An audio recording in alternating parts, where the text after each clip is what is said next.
Mike and I both at different times asked him a question, just basically on his experience, what was the bravest thing he ever saw in war was. Because he always objected to being referenced as a hero. Yeah, high point man in the division that was the lead, most time in combat, 180 days with the plane being shot at. But like most World War II vets, did not see themselves as a hero. They were doing their part, their job. Yeah. So we asked him, well, for heroism, for bravery, what's the bravest thing, most heroic thing you've ever seen? Yeah. And what he said was that towards the end of the war, because at that point we basically had, the skies were mostly U.S. Air superiority, for sure. Air superiority was there, and he was out flying and just looking around and saw a lone. I'm trying to think whether he saw the bombers first or the fighters. I think you saw the bombers first. The bombers first, yeah. And there was a flight of U.S. bombers going, heading off to on a mission. On a mission in Germany. And at that point, it was just the bombers. The pursuit aircraft, the fighter escort, had not yet caught up with them because they take off later because they're much faster than the bombers. The bombers start off, and then the fighters come, and as they approach enemy territory, then they're there to protect. But it was just the bombers. And he saw this lone German fighter. I think it was a Focke-Wulf 190 from what he said, but I don't know. And it was clear to him, basically this fighter, the pilot, engaged the group of bombers. And my father said it was clear to him that that pilot knew that a bunch of U.S. fighters were already on their way. And it was just a matter of time before he was going to be shot down and killed. But that he kept harassing the bombers, they would have to evade and burn fuel and all that. And his goal was to delay them enough so that they would have to turn around and return to base and not complete their mission. Which was exactly what happened. You saw the whole thing. This German fighter was shot down, and my father thought, that is so brave. He wanted to see whether there was any proof of who this pilot was. Because he said this guy was all by himself. He was in enemy territory, basically. The German was. No one has ever, he's the only one who witnessed this. No one will ever know what a brave act he did. So his goal was he landed near where the plane crashed, hoping to find some kind of identification so he could try to locate where this pilot was from and inform people of what happened. Unfortunately, he said it was just burned thoroughly and he couldn't do that. So that was the bravest thing. What he added on to that is that he went back, after the missions and was talking to his fellow pilots and groups, and the reaction was, no one would do that. And he assumed they meant the German pilot. My dad was, well, I saw it. It was incredibly brave. He goes, no, we basically think you're lying. No one would land and try to find the information on this pilot and try to get it back to a German family or not. So, which obviously he did, but that's when he really stopped talking about that part of it until I think late in his life. I knew about the first part. I didn't know the last part at all. Yeah. He had told me about watching this in a single act of bravery and knowing that if he harassed him, that the bombs couldn't be dropped that day. And that would probably save lives, certainly prevent destruction, certainly doing his job. But by delaying them, in my dad's eyes, he knew he could not survive this. but he had a duty and was doing it. Yeah. And this ties into what we were saying earlier, what I was talking about in combat. It's the enemy because it's the enemy, it's not the person, and that the person can show bravery and do things and is to be respected. And yeah, I do know that he had said that he landed trying to find some proof of who he was because he wanted the family to know how brave the person was, but was unable to get anything. I didn't know the part about the crew not believing him. Yeah. So that was him. That was an important lesson, I think. Yep, when you learn those things. And it ties right into what we were saying about everybody deserves respect, treat everybody well. Yeah, and when you were talking earlier, you were talking about respect and maintaining your dignity, basically, how important that is. And I was thinking, the second thing you could do to really piss me off is to question, my intentions or my, your integrity? Integrity, to be accused of doing something for the wrong reason. For the wrong reasons. I said, that really always gets me, and I think that's why, because it's so ingrained. That's who we are. That's who you are as a man, as a person, as a whatever. To have that question feels very personal. But so I think for the wartime stuff, that's about it. And the questioning stuff, it's like with me, you question my integrity. Okay, I won't like it. I'll be angry, but that's your business, not mine. Yeah. But you start abusing my people, or abusing anybody, especially the people that work for me. Now you have a problem. And when I was a major, I was in the Army as a major assigning colonels. Oh, that was fun. It really was. But, telling them what their new assignment would be, negotiating with them, 2 ranks lower. And I had one guy that was particularly difficult, and he called up and chewed out my secretary, and I walked in, found her crying, and asked what happened. So I called him up and just said, hey, sorry about what happened. We'll fix it. In the future, please call me. And he called her again. So I made an appointment to go see him.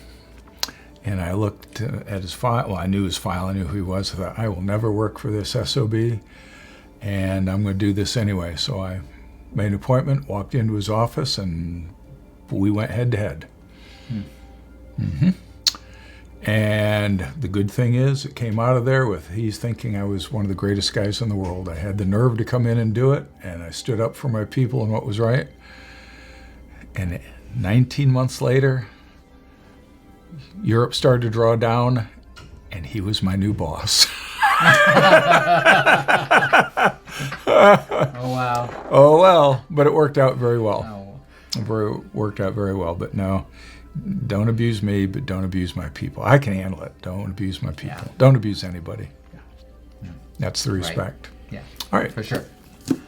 So, I guess post-war, as Mike said, he was general physician for Boyne City for many years. And the way I heard the story, the way he didn't always know he wanted to be a psychiatrist. He had wanted to be a doctor. But he had to fulfill continuing education credits, to keep your license. So he was gone to a workshop and signed up for what he thought was a new learning experience for him, but found it was a repeat of the things that he had been trained years ago. So he was very bored. And so he just started wandering and looking in other rooms to see what other people were learning. And he said he popped his head in this room, and there was this guy, Dr. Milton Erickson, presenting, talking about things that he had never heard that just made intuitive sense to him about psychiatry, and it just caught his fascination. So he ended up just going in and sitting down. And he ended up, he said he repeated that same class 5 times. the concepts were so intriguing but so slippery, and he really wanted to learn this until Milton noticed him and started taking, him under his wing, basically, as a student. And that's basically when he said, I need to be a psychiatrist. And he became a student, or just, what people say, a disciple of Milton Erickson. He was in the inner circle of Dr. Erickson, passing on his knowledge, his experiments in hypnosis and in newer forms of therapy. So he took off, gave up his practice, moved to Traverse City to be a resident at the psychiatric hospital. Over the years, he became clinical director of the hospital, lectured worldwide on the subject, trained probably thousands of clinicians in hypnosis and therapeutic techniques that were out of the box. He used to say when he went to medical school, he went to Wayne State, and he'd heard stories about this crazy psychiatrist who used to work there, and found out it was Milton Erickson. But his ideas were so bizarre to the establishment that they basically forced him out. And they were warned never to listen to this crazy doctor, because so he ended up going off and becoming very, very close to him. He considered him a second father. Spent a lot of time with him and the other people who, if you're a therapist, very, very famous people. Just amazing peer group. Now, I grew up with him being gone a lot, but he was at the top of his field. I worked for a short time at the hospital myself between my bachelor's and master's degrees, and I heard people saying that he had worked miracles with people who had been there 20, 30 years. And my father would work with someone for 6 months and they'd be discharged. Just miracle worker in that way, and just was wholeheartedly saying, this stuff works. It may not make intuitive sense, but this is powerful. And he just dedicated his life to training other people. He was a very good speaker, I understand. When I was a younger man and was at one point pretty angry with my dad, I guess as many children are at times, I was at a conference as a child. I had a master's degree in practicing psychologist, but I was staying in his hotel room because I was his child, and children stay free. And I was talking to a couple of people that were rooming near, and they were nice people, but he says, you have to understand, they said to me, your dad has taught me everything I know. Everything I know. So there's a lot more to him. And I understand you're an angry young man, but your father's a remarkable man. And so he never directly taught me anything as far as Ericksonian work, but indirectly, I think I grew up with the concepts and read a lot and experienced a lot. And Dad used to experiment on Eric and myself. The turning your switches off. The hypnosis. Oh yeah, he did that with us. Self-hypnosis, pain control. He taught all of us how to do that. If you have pain, this is how to manage the pain with self-hypnosis.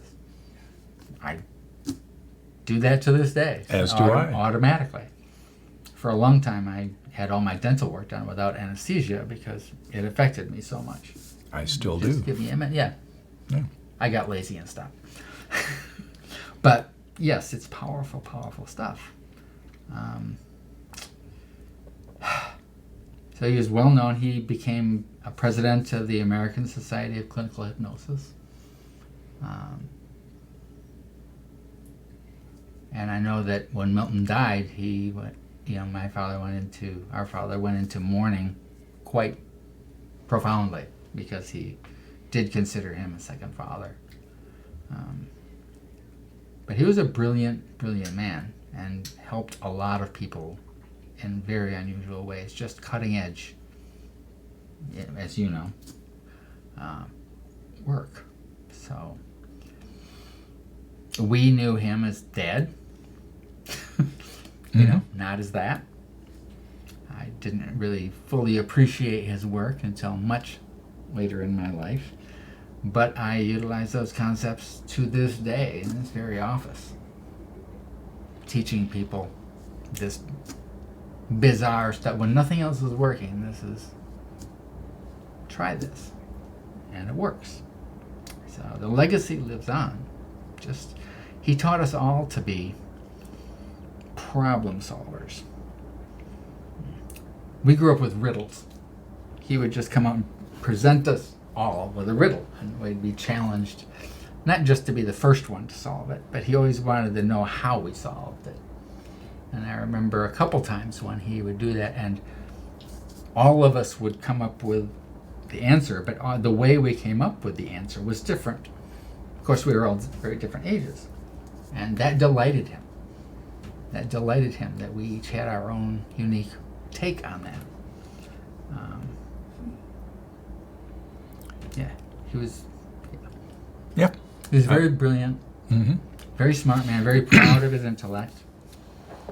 But I think of all of us, I had a unique perspective on him because he was a sportsman and he loved golf, and I was a golfer myself. I grew up to be a golfer, so we played on golf league together, and so I actually had to spend time with him in that.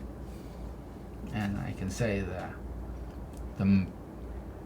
he was most proud when I beat him, or when I did well.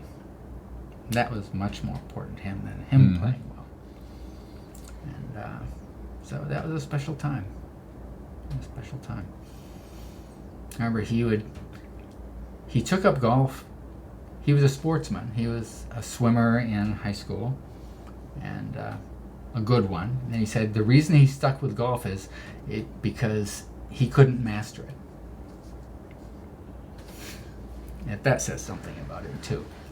It was constantly a challenge. And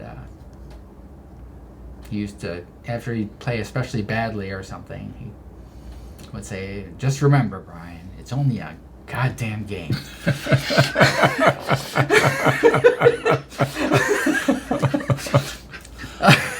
Yep. Yep. So, and next week we'd be out playing again. And so, special times. But yeah, he was proud of us when we did well. Oh yeah. You could see that very clearly. So, one of the books I think he presented all of us with at different times is a book called The Games for the Superintelligent. It's not about being super intelligent. It's about problem solving and different ways to get there, because the book starts with teacher taught a class on barometric pressure. Then she asked her students, "Here's a barometer. How can you tell the height of this building?"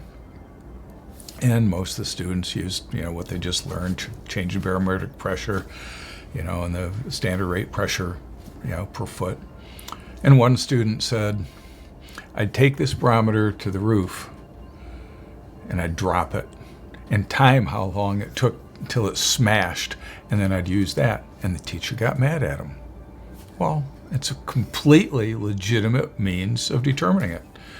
And another student walked up and said, "I'd go to the architect of this building and say, I'll give you this really cool barometer if you tell me how tall that building is." Another perfectly good solution to this. Yeah. And that's what the book was about. And, we were into problem solving, and it wasn't always the same means of getting there. usually wasn't. Usually wasn't. Yeah.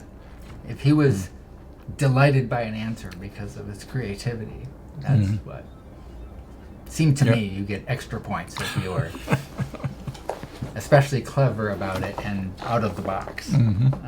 That was valued. Yeah. So, yeah. I do the same thing. I ask riddles, that I have a few favorites that are just, you have to, just working with what you have, you can't make any assumptions about how it can be solved. But if you solve it, if you just stay with what you know and what you need to accomplish, it becomes clear. But if you pay attention to what you've learned, the right way to solve a problem like that is, you will never get the answer. So that's what we were taught, and I think, Mike exemplifies that, I think, in the stories and things that you've told me, and what I know about you is, the important thing is that you get it done. If there's something that needs to be done, you get it done. And if you can't do it the way that you're supposed to, then, or the way that you're taught to do it, then you figure out a way to get it done anyway. Wow. What I say, and less about myself, is, give me a system and I'll find a way around it. I love it. That's true. Well, there's no offices nearby here, so don't worry. But yeah, that's the important thing. It's like working with clients. It's not important what's important to the client is that you help them make the change they want to make in their life. It doesn't matter how you do it. So, and I think we got that from him. I do. So, growing up in our family, we played games, cards, chess, board games, and the younger members of our family, it's not that the older members of the family played any less hard. If you wanted to win a game, you were going to deserve it, even if someone was 7 years older than you. That's right. That's right. So we also learned that no one is going to give you a break. Even if you're at a disadvantage, don't expect any special favor here. You're going to earn it. And you can be proud of that.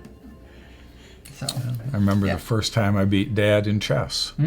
He was surprised, and I was surprised. So we played another game, and I beat him 2 in a row. And he was proud, but it was like, this is a change here.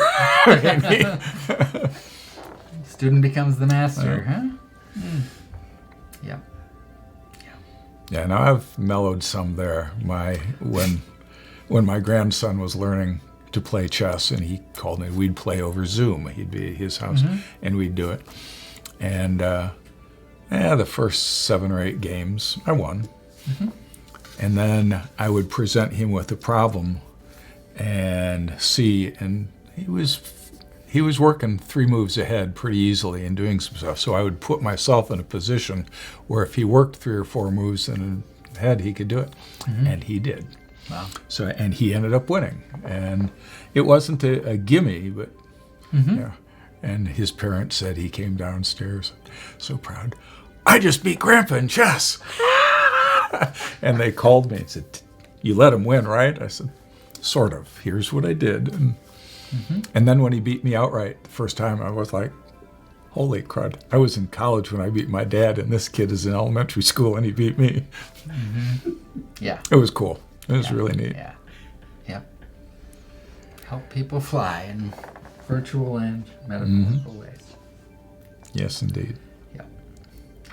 So I don't know what else to say about my dad as far as his psychiatric, that part of his life, but it meant everything to him, really, that he could help people. The book, tell... My Voice Will Go With You, The Teaching Tales of Milton Erickson, done by Sidney Rosen, who is another one of his disciples. And there's a chapter in it called Pearson's Brick. Mike remembers the incident. I vaguely do. When we lived in Boyne City and he was a physician, we lived in a large 3-story home. And the chimney was falling apart. And so my father hired contractors to come and tear the old chimney down, construct a new one. And so when the workmen were on the roof and getting ready to go, they shouted down, nobody come out the back door for a while, because they were going to start throwing bricks down. And my Dad heard them say something and poked his head out the back door and said, "What did you say?" And caught a brick square in the forehead from 3 stories up.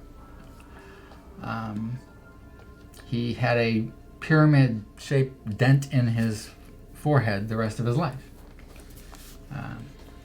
That story is about him basically using hypnotic techniques on himself to manage the pain and drive himself to the hospital, and to also convince the doctor that he was okay to go to a workshop and present, which the doctors were saying, you couldn't possibly do that. You've just suffered a close head injury and you can't go.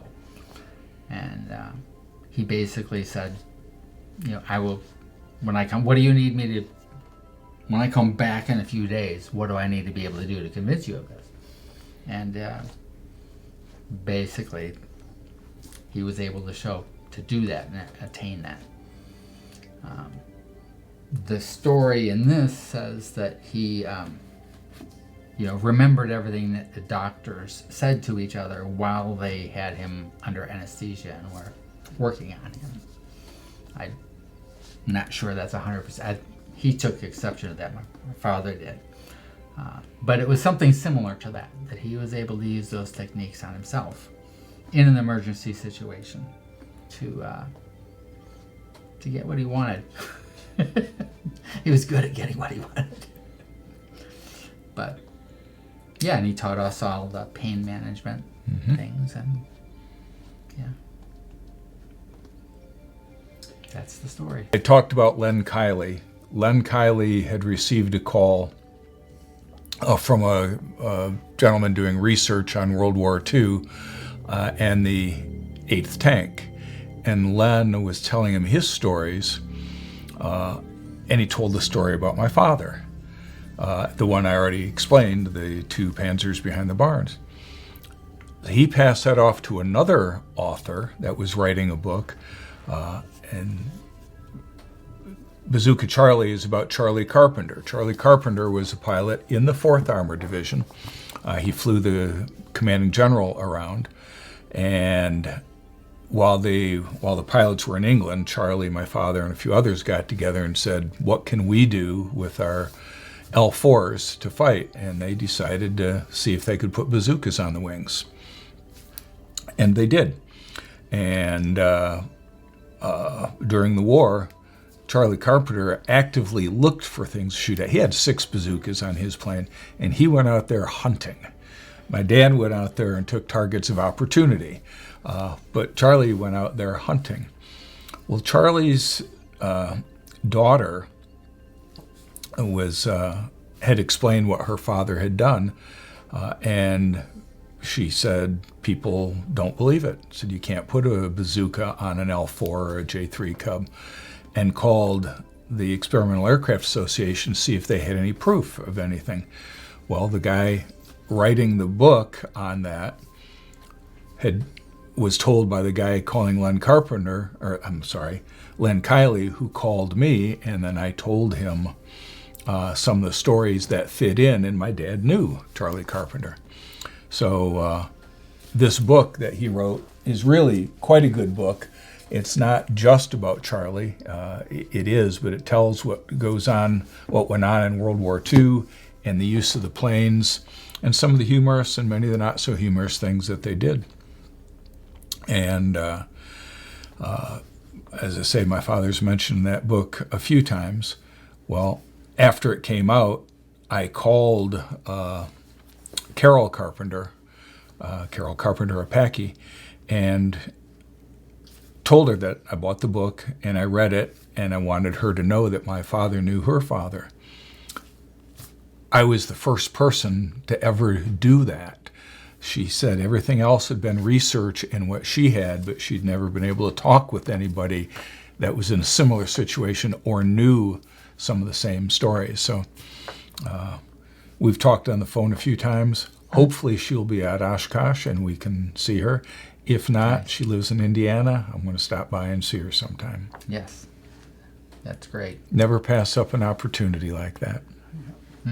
Say something about the ripple effects with Len, your You met him initially, and that's important because that's also the values of connecting and Okay. what can happen. This may take too long, but No. we have the time. So, as I said before, meeting, Take your time. as I said, there's been other benefits to and for Len Kiley. When I flew him to meet my dad in Michigan, as I said, my dad wasn't doing very well, but they both were pleased to meet and enjoy it. I flew Len and Lee back to Boston. Well, it was an instrument day, very cloudy. I took off and went through the clouds. And if you've ever experienced this, it's really cool where you're in all these clouds and then suddenly you're out in the sunlight and it's beautiful, bright blue and all that. We flew to Boston and I dropped them off and thanked them. And then I got a letter from Len. And the letter said, I really want to thank you for taking me to see your father. It's clear that you and your father have a very good relationship. And I was pleased with that because I don't have a really good relationship with one of my sons. But when we flew through the clouds and suddenly ended up in the bright sunlight, I knew that this was an opportunity, that I needed to try to get back with my son and have the relationship that you have with your dad. So I'm going to try to do this. And I thought, this is great. Couple years later, and I kept up in touch with Len and Lee. If I'd go to Boston, I'd stop in, we'd have lunch or something. And then I got a call from Len saying, well, the first call was, I have a favor to ask of you, and it's okay to say no. I said, well, what do you want? He said, I have a friend that's turning 100 years old this year. He's invited me to his birthday party, and my daughter says I can't go unless somebody goes with me. Would you go with me? I said, absolutely. Where are we going? So we're going down to Florida. I said, okay.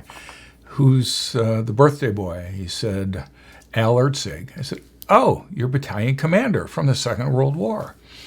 Absolutely. He also must have known my father, so I'd be happy to take you down there.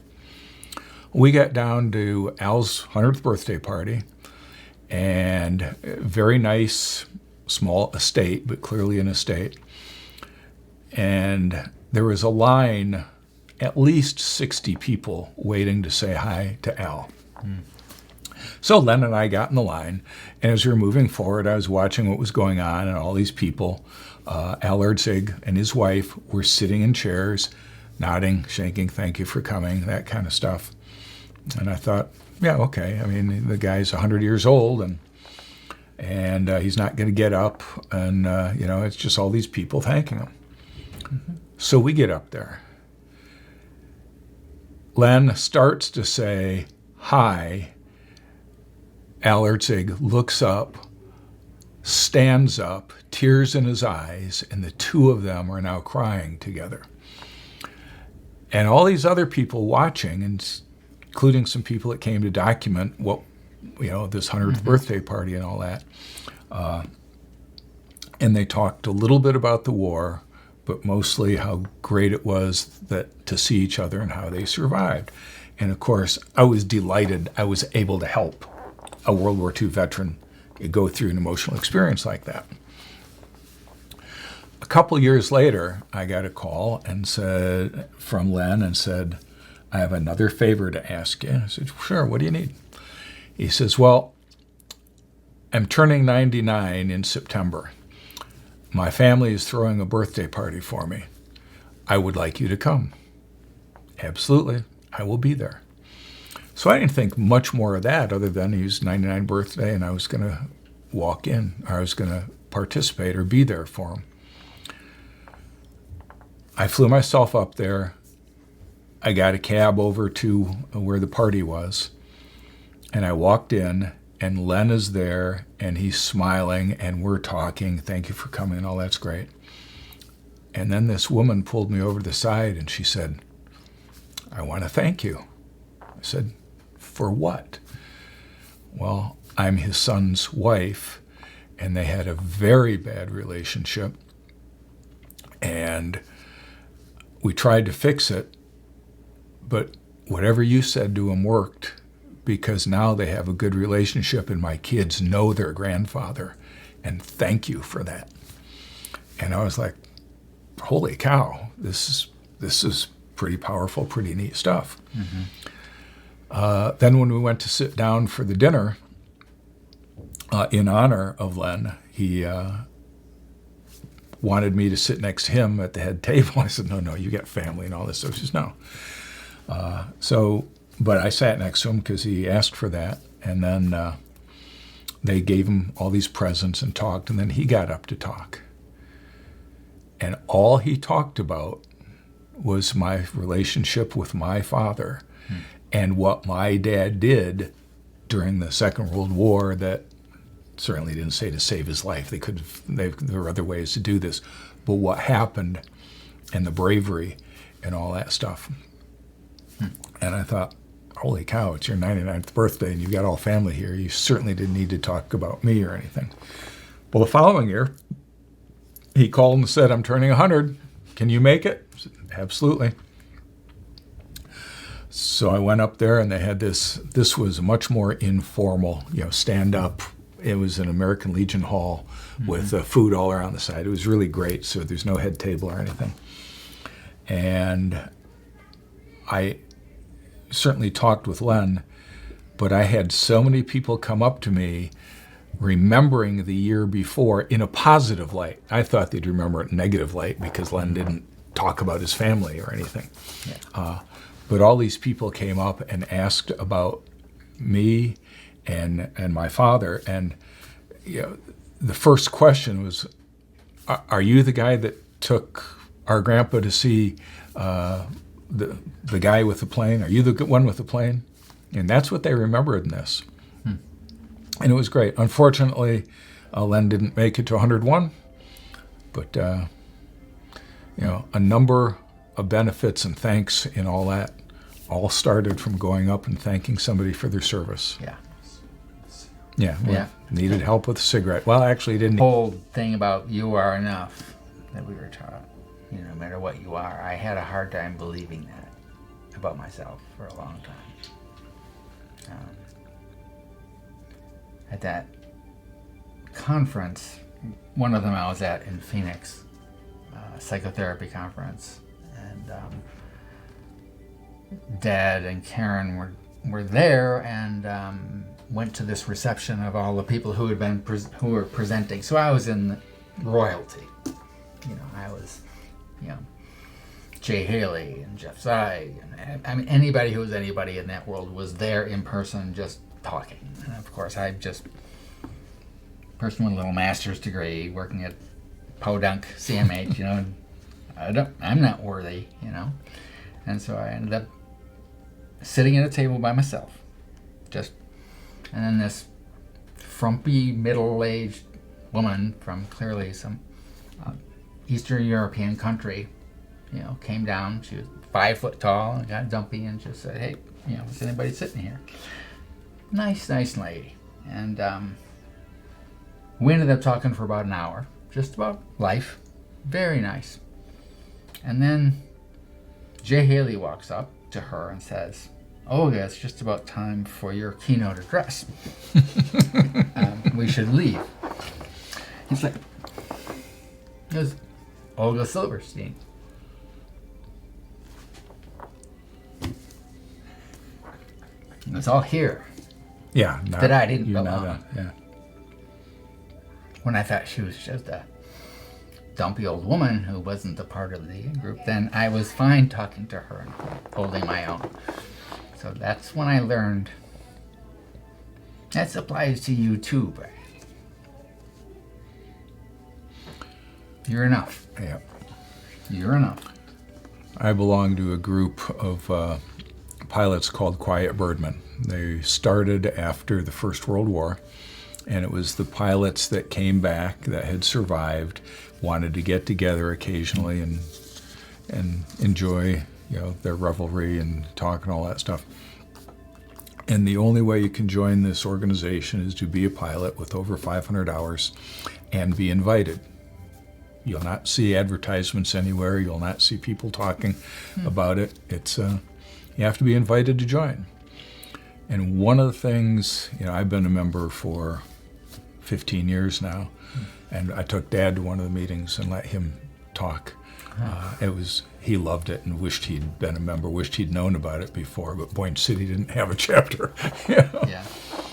But we go over the history of the Quiet Birdmen, some of the big names in aviation and when they started and what they did and all that stuff. And as we started this, the thing that hit me is what I've said before, everybody has a story. That was that generation. Here's what they went through. Here's what the next generation and the World War II and the Korea and the Vietnam, and not just wars, starting Eastern Airlines and all that stuff. And that all of us in this room, we have no idea what people are going to sing about us 30 years from now, but look at what we think of the people that came before us. What you are is enough. It's you, and you have a story. Yeah. And let's share that story. Yeah. Yeah. So thank you for helping us document that for the people who are looking at this down the road when we are ashes instead of dust. To be by my father, and I know Kate said that it was, she thought it was his poem. I read it the first time and knew it was the way I wanted to live my life. But my dad showed it to me, and it's Jack London wrote the poem. It's called "I'd Rather Be Ashes Than Dust." It's very simple. It goes, "I'd rather be ashes than dust. I'd rather be a superb meteor, every atom of me in magnificent glow, than a sleepy and permanent planet. Man's chief purpose is to live, not to exist. I shall not spend my days trying to prolong them. I shall use my time." And I read that and thought, that's me. That's what I'm going to do. That's what I want. Yeah. And I think my dad did the same thing. I would agree with that, 100%. We'll probably turn the camera. And I thought it was an L3. Maybe it was an L2. It was an L2. Okay. Found an L2, which was the first plane my dad soloed. So, and it was in Michigan, and they agreed to take him for a ride. And so Karen took him up there, put him in the plane. He needed help. This was very near the end. And the pilot asked him if my dad wanted to fly. And he did. And he was in his own element. He was flying the plane again, flying the L2. Came down and landed, and he made the landing, and all was great. And he passed about a week later. It was one of the things on his list that he wanted, and I don't know that he was staying alive for that, but he knew that was a fulfillment of one of the things he really wanted to do. Yeah. And I can add to that. Please do. One of these, I know you've had similar experiences because I've heard you talk about them. We knew days were very numbered for Dad, and I was about to go to work, dropping a deposit off at the credit union and stuff like that, and it was a chilly day, and I walk out of the bank, and this warm glow comes over me. Thank you so much for being flexible. And my first thought was, I wonder if Dad's flying. And I just tucked it away because he did fly that day. And I checked with Karen later. I said, "This is what time it was. Was that when you went flying?" And she, to my disappointment, said, No, it's later than that." He goes, "But, oh," she goes, that's when I said, the heck with this. We're just going to go. We're going to go fly this thing. And that is the very moment that, I don't know how many miles away Grand Rapids is, but it's not a short distance. That I just felt that joy in him of flying, because that's what he loved. And there is an article in Warbirds magazine about his last flight. I talked to the pilot who took him up later. It was supposed to be just a ride, but he did take the controls, and he was the pilot in command for 20 to 30 minutes. And talking to people on the ground, that they knew that the person who owned the plane was a really good pilot, which is why they trusted him. At that point, they had to literally lift him in through a window because he couldn't bend enough to get in the regular way. And they said, oh man, that was such a pretty landing. Found out that my father was in control of the plane for the entire flight. And that landing, he was a little bit of help on the throttles. But he really just greased an especially good landing. And I'd gone to see him after that. And I walked in and said, Dad, I heard you really greased a landing the other day. And he just smiled and said, the L-2 is an easy plane to fly. And his mental faculties were there. He worried about it, and we talked a number of times. We all forget stuff. And he'd say, well, I'm forgetting. Well, and I'd remind him of the things he knows and just talked about that day, in medicine and in interactions and all that stuff. Said, no, you're not losing it. I'm amazed at, what you do know. But the morning he passed, I'd been there for, about 4 days. And Karen called me and said, you better come upstairs. I think this is the end. And quite honestly, I'd heard that a number of times before, so it was like, okay. So I went upstairs, and Dad was in bed, and I said, how you doing? He said, okay. I said, do you want to stay here? Do you want to go out to the couch? He said, yeah, I think I'd like to go out to the couch. Okay, so I picked him up and put him in his chair and wheeled him out. Asked him if he was in pain. He said, no. I said, do you need anything? No, maybe a little water. So we gave him some water and laid him down on the couch, and we sat there, and at some point later, Karen said, I think he's gone. Mm-hmm. And I looked up because I was doing stuff on my iPad, and went over and checked, got his stethoscope and checked, used a mirror to see if there's any moisture, any breath, and he was gone. And that was it. But his greatest fear in dying was losing his mental faculties, and he did not. He kept them till the end. His body just gave out. Yeah. I'd visited him a couple weeks before that, and I spent the day there. We had a period of just sitting in silence together, and I said this at the funeral too. At one point, he just spontaneously said, "Brian, I'm not afraid to die. And of course, I'll miss you guys. Terribly." He goes, "But the thing about dying," he said, "it's like being in the middle of a really good book. And you have to put it down and know you're never going to get a chance to pick it up again. I just really want to know what happens next." And that was his constant curiosity of life. He just wanted to live this exciting life and know what was going to happen next. Not just with us, and the grandkids and everything, but he was always truly involved in life.